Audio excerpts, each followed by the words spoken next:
An EU report suggests that Malaysian political parties on both sides of the divide engage in the use of cybertroopers, most commonly on Facebook and Twitter.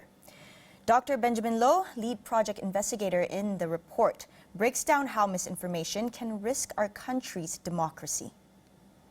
Malaysia was one of the few countries that pretty much was at the forefront of exposure to these sort of like cyber trooper activities. Like America, America, there's a lot of discussion about how America during the Trump era, there was a lot of these sort of like, Cambridge Analytica supported bot, links to Russia, these sort of efforts.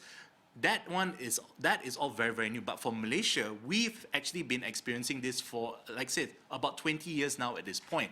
Our entire political discourse now has become common that if you ask any random Malaysian what a cyber trooper is, they will immediately know, okay, these are what cyber troopers are. And as a result of that, the entire Malaysian online discourse has been, I would say, has actually been poisoned by this idea that there are cyber troopers operating with impunity in our online spaces.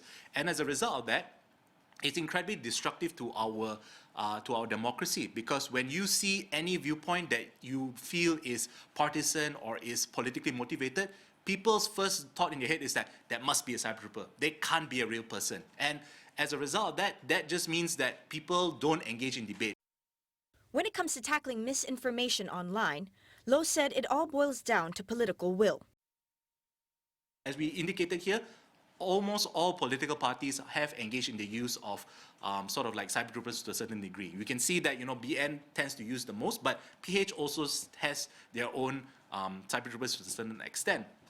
And the thing is, we've had three governments now at this point since 2018, and we've got a new sort of like a general election coming up, but we have not seen any form of even legislature that even comes close to doing anything to sort of like remedy the situation. Because again, at this point now, it is actually quite beneficial to all political parties to actually be given the opportunity to use cyber troopers, because they feel that it's very, very important. It's a useful way to sort of build support for yourself, but at what cost, essentially? So for me, I think going into this next election, there really needs to be a huge push to make sure that whoever comes into government needs to find a way to really put a stop to this, because again, it's fracturing the entire Malaysian society. It's causing these huge divisions, and it's going to be, I fear we might reach a point where it might even be impossible to actually, combine these societies back together again.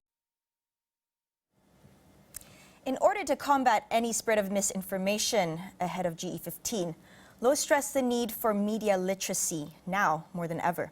This includes being more critical of the news by fact-checking sites and referring to multiple sources to avoid creating an echo chamber.